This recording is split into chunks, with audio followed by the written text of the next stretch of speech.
You're listening to the Evolution Podcast, where we dive deep into the leadership practices and concepts that drive startups and other highly dynamic businesses. I'm Matt Auron, co-founder and managing director of Evolution, and an executive coach that guides leaders in fast-growing companies. Join me and my team as we speak with executives and other experts about modern methods to achieve long-term sustainable success.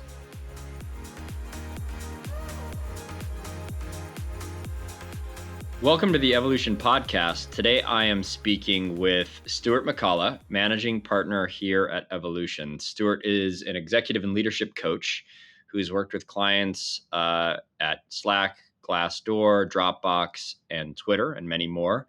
He's also currently works with the organization Next Chapter, whose mission is to support the formerly incarcerated community in securing tech opportunities, and is a board member on the Strozzi Institute focused on somatic leadership and embodiment practices, as well as social change, and is also one of my good friends. Stuart, welcome to the show.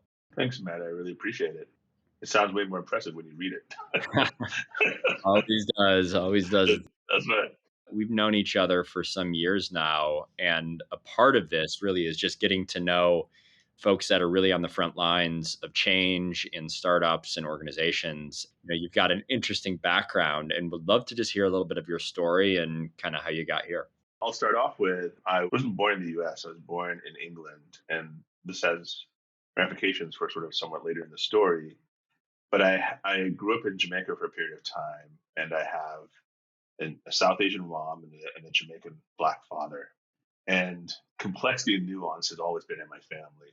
Growing up, I've had many different influences, many different voices I could hear in my head from, relatives speaking different languages, different accents. So growing up, I always thought about how to connect with everybody, as best I could. And so sort of like after high school, a little bit of college, I got into tech and started off in printing, working with big, large electronic printers for a little while. I'm going to date myself, but this is in the late 80s, early 90s.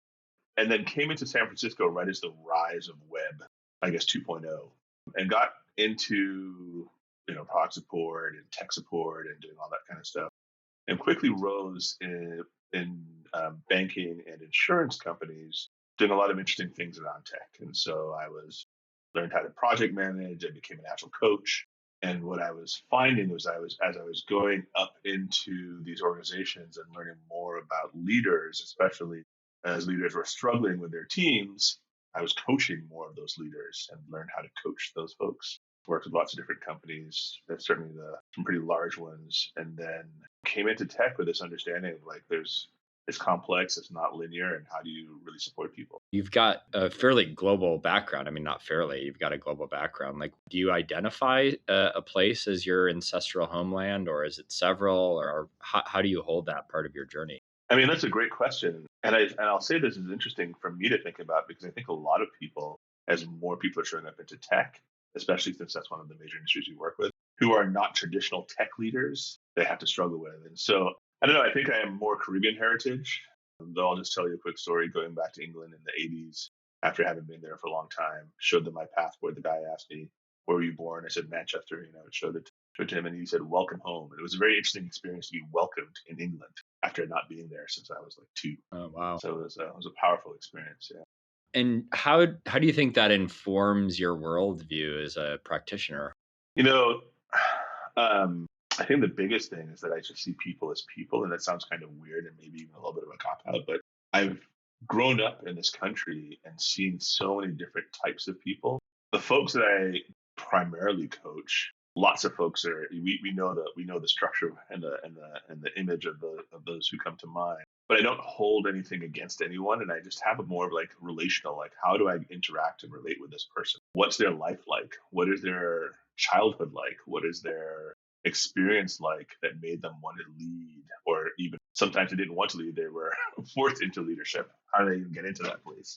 And so, yeah, I mean, it really helps me think about how do I relate to this person one-on-one, and how can I support them as best as I can? Yeah, and it sounds like it expands your view. It's very pluralistic in the sense that you're curious of all the different ways of relating and coming Hmm. and going people can have because of your own, right? That it gives Hmm. you a way to kind of hold a diverse and pluralistic way of being, and also a curiosity of that, given the complexity of people's journeys. Well, I was just gonna say, I mean, I think that is the ultimate thing. I find the coaches who are it doesn't matter what kind of theories you have or what kind of coaching experience you have. If you can come from a place of curiosity about who's this person in front of you as you're coaching them, that's like one of the most powerful things, right? We talk about this a lot, certainly in evolution. Like curiosity is the base power of any good coach. It really is. I think of myself sometimes like a documentarian, and I get into trouble when I'm doing like calls initially with people because I'm like, I'll go down any rabbit hole because I'm That's like, right. huh. That's right. And they're talking about some idiosyncratic thing about their past. And I'm like, that's so interesting. And then we're like at the end of the call. So yeah, you have to watch it. But it's all related, though. I mean, especially when they talk about those little idiosyncrasies, because it usually defines who they are as a person, right? Hmm. There's things you can find or glean about them.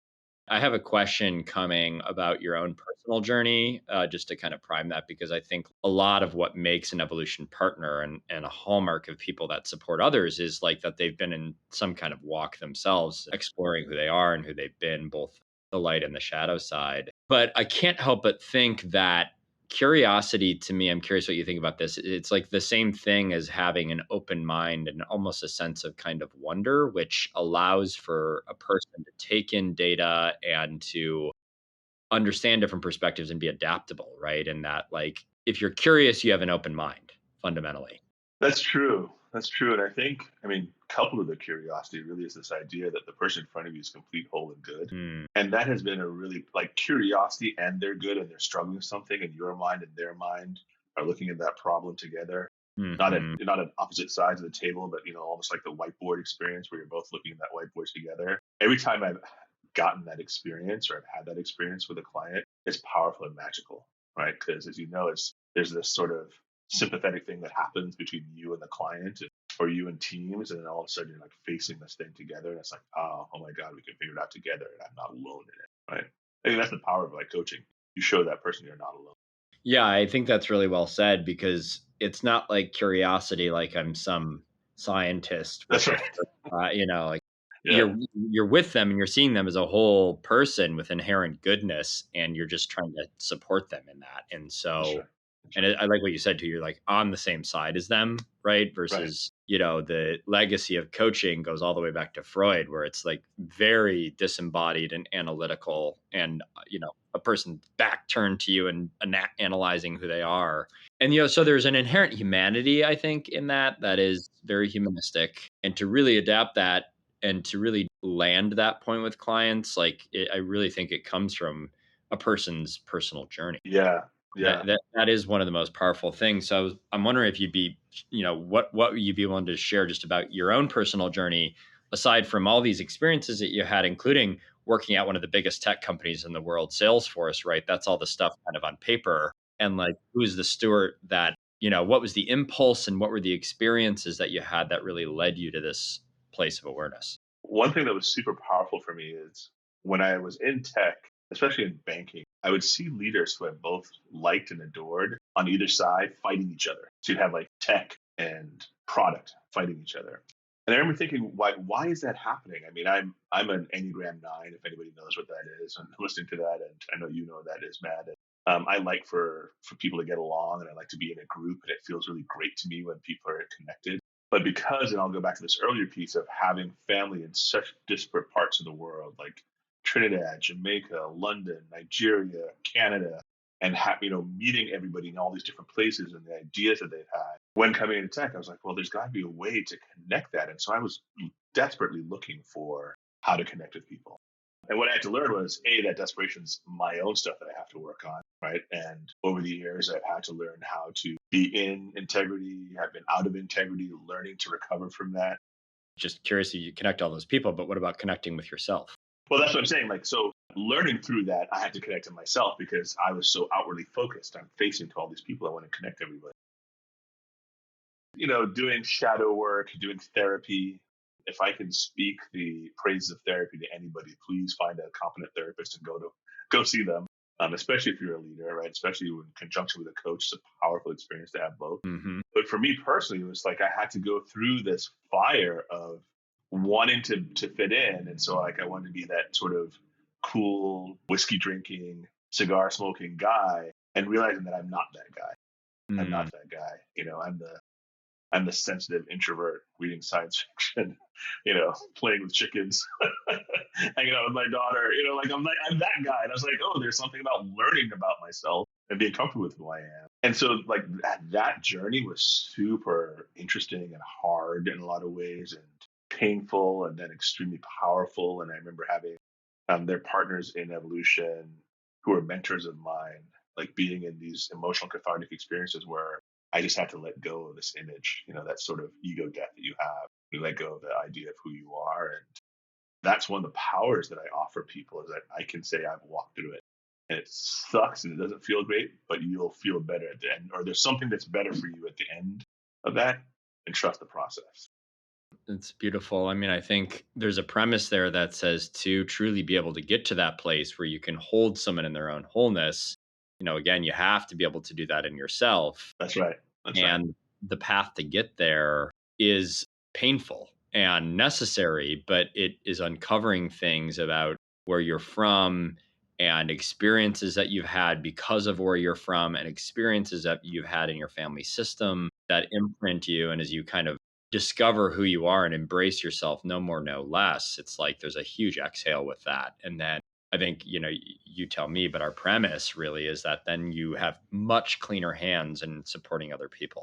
Oh, absolutely. I mean, I've always loved, and I think you've even said this. I think I got this from you. It's like, as coaches, we're always dealing with the sacred and the profane. Mhm. If you've gone through experiences like that, and you realize there's always a moment where you can be humbled, and you're not holding on to both your experience or the person's in front of you experience as it has to look a certain way. You're more like, oh, what is the thing that's going to arise? What's the thing that needs to happen? And looking for that as opposed to I'm going to look good, they're going to look good, and they're going to love me, and they're going to think I'm amazing. Let go of that a little bit. It's super powerful. And I think that's one of the powers of being in evolution because we do our own work, right? So we do our own work. I've done my own work. We do our own work as a community. And that's what leads us to, I think, to being super effective. Yeah, I mean, it makes me think, I don't know if you relate to this with your clients, but every client that I support is going through some form of transition, big Yes. one or a small one. And there's a lot of intensity in it. And a lot of times it's like very ontological, meaning like it's not just their work context about, I just became an executive. The thing that they're doing there is going to apply to them being a father. Sometimes they can't even see the richness and depth. I'm curious what you think about this. Like to be a leader, and when we think about, we support leaders kind of all levels, Yeah. it's an intense thing to move from one stage to the next or move through a transition. It's very confrontational, and there's inherent depth in that. There is. And I think most leaders, I mean, it's unfortunate, people who go to or become leaders are taught like management training 101, which is important. Don't get me wrong, you have to learn how to be a good manager, having one on ones, giving good feedback, all that sort of stuff. But if you do the work, I mean, it just maybe I'll give you an example. I remember sort of being promoted or not, transitioning from one area to another within Salesforce when I was working for them. I don't want to toot their horn, but Salesforce is a great organization in that it teaches people how to sell and how to be consultants. And that's what I went in to learn how to do, how to be a consultant. And in that process, I was transitioning from being internal to external facing. And at the same time, I was doing this work around therapy and some other modalities. And what I had to learn was what do I need to do to uncover my shyness, my introversion, so that I can show up best for the people that I want to support. And I remember sitting in a room with a bunch of different consulting agencies, I won't name them, and really like owning that room, right? Owning that space and telling people, this isn't working. We should stop this. And the client goes, oh my God, let's listen to this guy because I could own my own power as opposed to hiding it or masking it.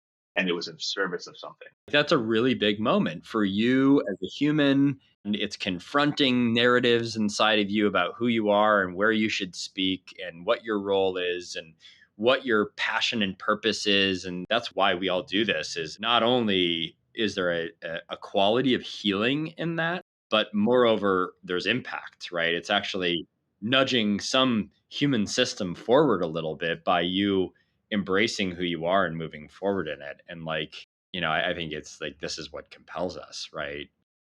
At that point, I'm wondering, because this is like micro, but there's a little bit of a pivot there, right? Because I want to hear some of your views on the macro as well. Were you going to make another point there? Leadership is self-development. And currently the thing that are facing leaders right now is how do you lead a more complex, ambiguous world? And there's lots of ways to do that. We talk about the tools that we have. We talk about shadow work and complexity thinking and systems thinking. But I will say, though, that the macro that I'm really interested in is to end oppression in business has been my goal for the last 15 years. And only now do I feel like every time I think about doing it, I get hot and sweaty, and that somebody's told me that you're on the right path when it seems larger than you can do. I won't finish it in my lifetime, obviously. It's not something I will be able to do. It'll be a group of us. But leaders, I think, on the macro, learning how to navigate oppressive systems and look at oppressive systems, both within themselves and their teams around them, is going to be the big skill for the 21st century. And I feel like most leaders are like still trying to go, well, I don't know what to do. And I'm like, nobody does, but let's try and do it together anyway. And we have clients, but some of the clients that we have that are like really on the cutting edge of looking at this stuff and are really paying attention to it. So on the macro, that's what I would like hope for anybody to pay attention to. I mean, if I think of one definition of leadership, it's bringing people with you, having followers towards common cause, right? Did you add anything to that or anything else, or is that kind of good enough for the purposes of our conversation? Well, it can't be just for common cause. It's common cause in the upward trend of life. Mhm. Because we have lots of leaders who have a common cause to make lots of money, and they screw up the planet or screw up themselves, or they they do really hard things to themselves and people around them, right? And so there has to be something towards the upward trend in life. I like that. That's a really good nuanced point, and certainly something that we stand for at Evolution. I'm not going to. There's a fast food CEO I remember in Training Development magazine 15 years ago, and he was talking about the power of leadership development. And I remember thinking to myself, like towards what end? And so I think that's a good point. And, I myself enjoy fries to out myself, so I don't want to like act like I'm holier than thou by any. But Exactly. but I think what you're saying is right. I think what you're saying is what the world is calling for is to have a point of view and for business to have a point of view. And, we have a term that we use around evolution called evolutionary business, that business can be a force for good and an evolutionary force. Yeah, leaders, like we're not telling for leaders to be sort of purged of every negative thing or anything that, is a vice, but it's really, are you moving towards the upward trend? And I feel like enjoy your French fries or you enjoy your whiskey or whatever the thing is that you're doing. But as long as you're working on yourself and examining who you are, that's what we're asking. I love that. There's an elegance in humanity and humility, right? Acknowledging that it is a slow trend, but it is a trend up and to the right. And, going back to what you said about leading in complexity and leading complex people. And if you think about leadership is having followers, can you talk a little bit more about that? Because I feel like, if you reduce that a bit and you're like, okay, leading diverse, equitable, and inclusive workforces, I feel like that's politicized so much or associated with a certain political point of view. And then people point fingers at how that's political in organizations. But, I'm just curious what you would say, because what I heard you say is you have to be able to lead more complex systems. So you could give me your point of view. Well, the first thing I'll just say is that I think the interesting thing in this country right now is what people are afraid of is indoctrination. And Mm-hmm. so that's why you have this sort of finger pointing. Oh, you're going to change, you're going to force me to change my mind. Mm. And I think that, what we can hold and offer people is as long as you're respectful, you can have any point of view you want as long as it's not going to harm anybody else, right? As soon as it does, though, that's when we shift. And so for leaders, especially when thinking about complexity, is how do you hold an organization that has people who politically are on the left, politically on the right, somewhere in the between, changes their minds day to day, and as a result, businesses are now being pulled in different directions because everybody wants to guide or force the company to do a certain thing, right?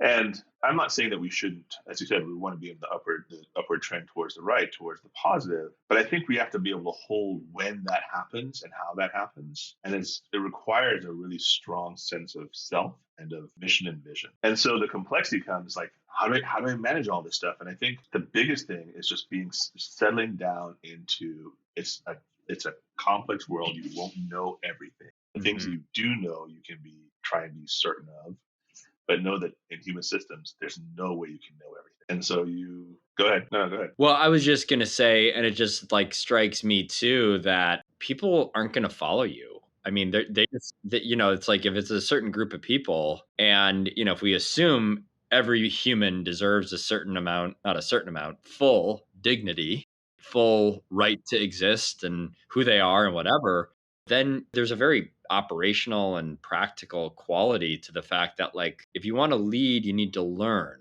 and you need to learn about the way people are built and what motivates them and what demotivates them and what they need to be able to thrive and be able to contribute. Because I think that's all everybody wants, is to be able to just have some sense of contribution.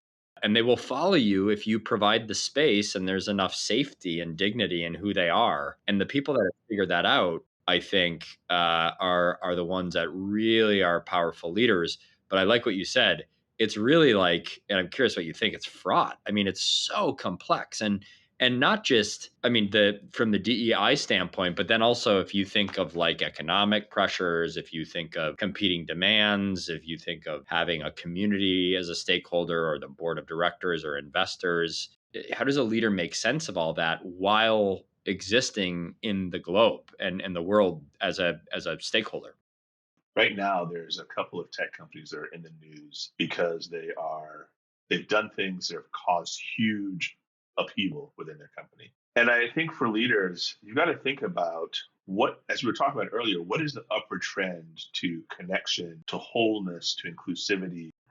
You were talking about DEIS, and one of the things that I'm struggling with right now is DEIS is almost seen as this separate thing to the side. There's a number of organizations, certainly after the murder of George Floyd, there was all these organizations because it was this moment in time where people were stuck inside. It was the pandemic, and they saw this thing happen in real life, in real time, or they saw it right afterwards, and they were deeply impacted. But then that emotion sort of got subsumed by money and life and business and all that sort of stuff. And so DIS has always been a little bit on the side for a lot of organizations.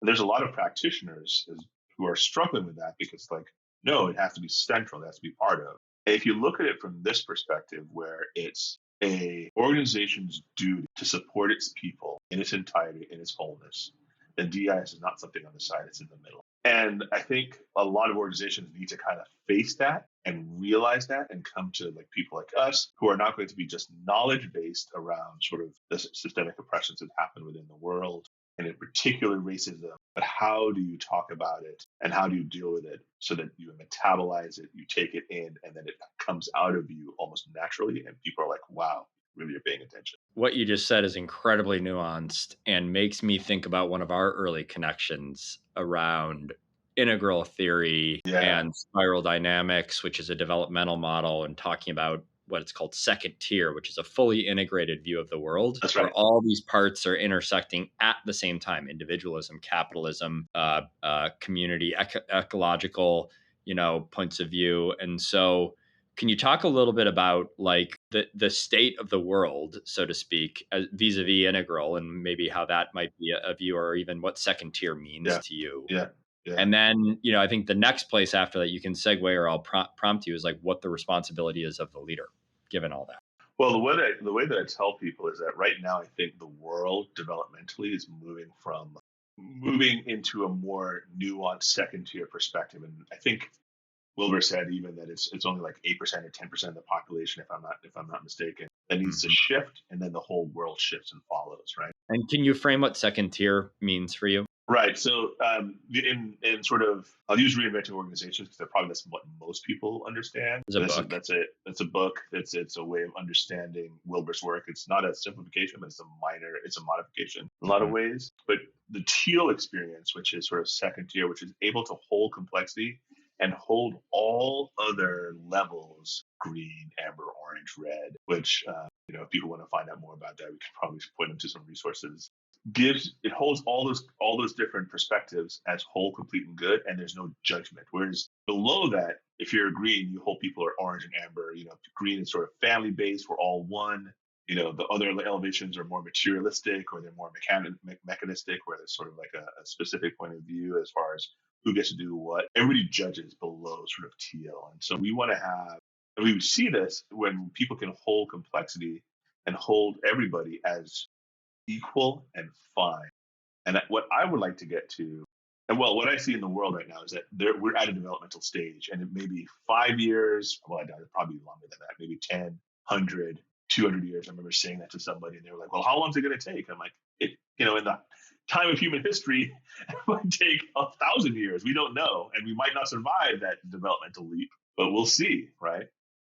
And so I really want to have people think about, like, if you're a leader and you are noticing that you need to hold people on the left, the right, the middle. You need to hold people who are Trump supporters. And I know that's a bad word in business right now, but especially not business, but I should say certainly in California, right? There's an ideology in sort of people who support Trump that is not something that I agree with, but I don't hold the people as bad. And I feel like sometimes you get stuck with ideology in the person. Right. And I can tell you, I've gone into places and had great conversations in parts of the world, or parts of this country especially, where people didn't agree with me, but because they could hold me as complete and human, and I could hold them as complete as human, we had great conversations. So leaders, I think, needing to notice all of this, it's not just the term sheet, or it's not just the responsibility of the shareholders. It's also the people that are within my organization. All the soft skills.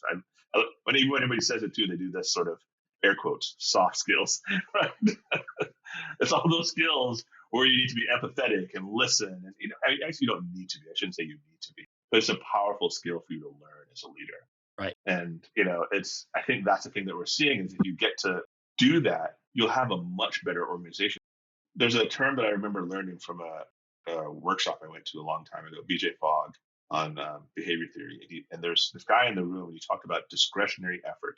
And if you can help support and hold your team, they will give you the discretionary effort. That's more, even in only the 8 hours that they work, or whatever their time is, they'll give you that discretionary effort. They'll think above and beyond because they believe in your vision.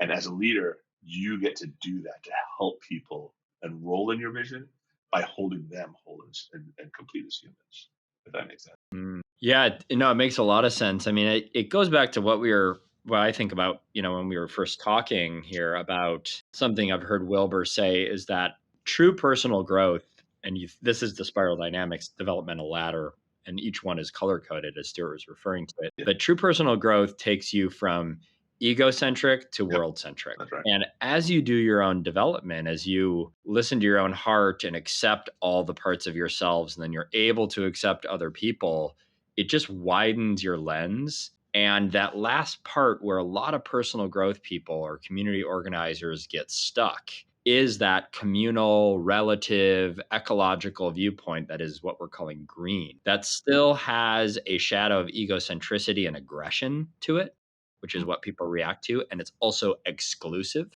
And so what you're saying is everyone should connect in community, but it's also okay to have individualism, to orient towards making money and having revenue, towards efficiency and structure and actually hierarchy and all of those things. And right, the problem, because each level, especially if you're thinking second tier, you hold each piece of those different levels, that we talk about hierarchy and family, but you hold them in a different way than when you're in the actual level. And I think one of the things I'll just point out, though, is the mean green meme has certainly been strong in a lot of people's minds. But we have to think about why that happens. It's a reactionary response to feeling ostracized, so then they ostracize. Right. And so if we can move into a more second tier perspective, then we can say, okay, I'm not going to ostracize you, but I will hold a boundary with you. If you're doing something that's harming me or putting my life or my ideas or my children at risk. And so you can hold them with intent, you can hold them with care and connection, but you don't have to agree with them or take them in. I just want to make sure that that's Right. Well, and if I give you your kind of framing back to you, right? If it's a long road up and to the right, just going to yep, take a couple hundred years, right? No big deal. no big deal, Uh, right? hopefully less. Hopefully Uh, less. We'll see.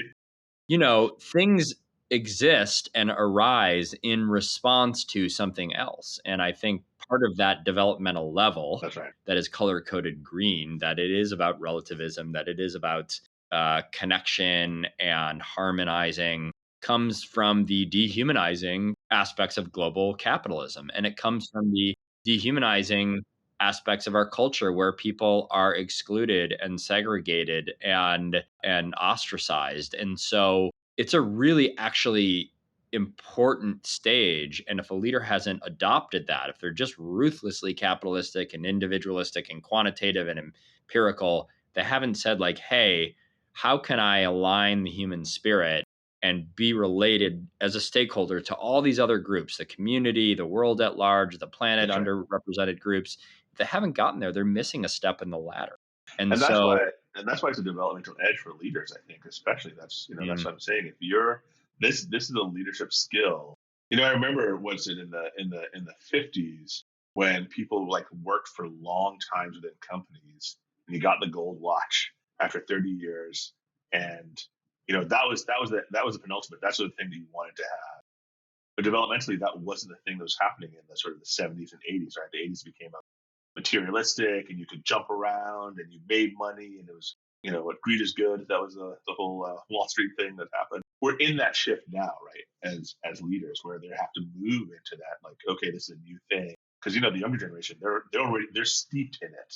They already don't care about sort of material things. They want to have connection and are looking for companies to do that, right? So right, right. To train them, to give them experiences, that's right. companies that have a purpose, that are Yep, broadly inclusive, and that still function and are able to grow and thrive in the world, right? And that's that's right. where it is incredibly complex to balance all the different stakeholder groups and hold paradox like people and revenue in the same breath. But also, the way through it, I think one of our central themes here is by a leader doing deep self-reflection and awakening so they can sit in the quiet center and cultivate a sense of wisdom and discretion to know the subtleties of a decision that they have to make, because That's right. That's right. fundamentalism in those paradoxes just doesn't work. It's not one or Doesn't the work. other, it's both.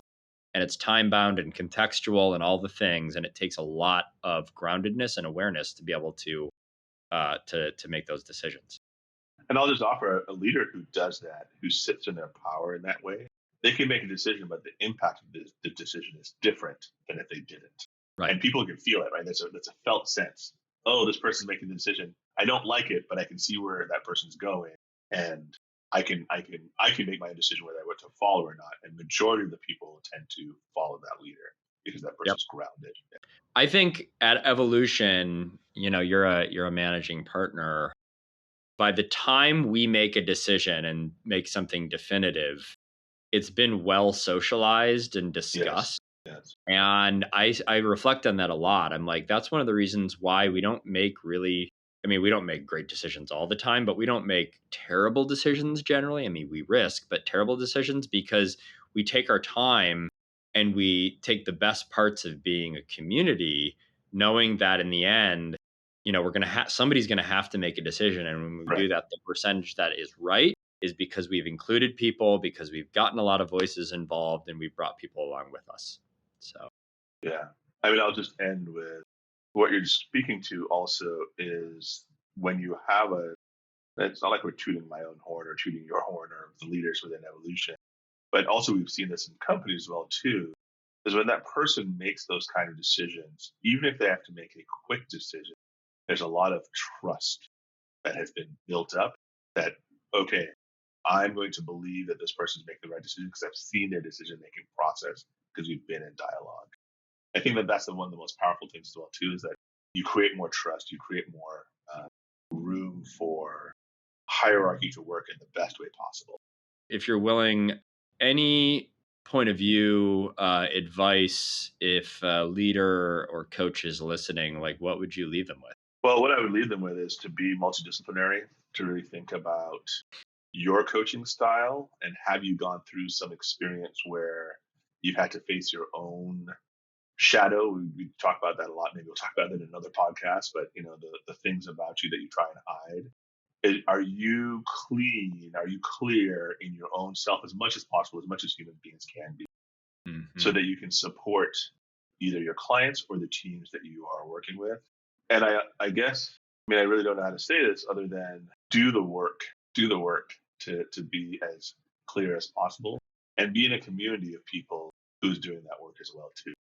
A lot of times people will do stuff individually, but I think what we're seeing now, maybe the sort of the second tier aspect, is we have to do our own individual work, absolutely, but we also have to do it in community, and that's where it gets trickier and harder, but more joyous when you feel seen, heard, experienced by others. It's great. Well, thank you very much, Stuart. Thanks, It's man. been a pleasure and really appreciate your depth and wisdom here. And really just appreciate you and love the conversation. Look forward to a lot more. Absolutely. Same here. Thanks.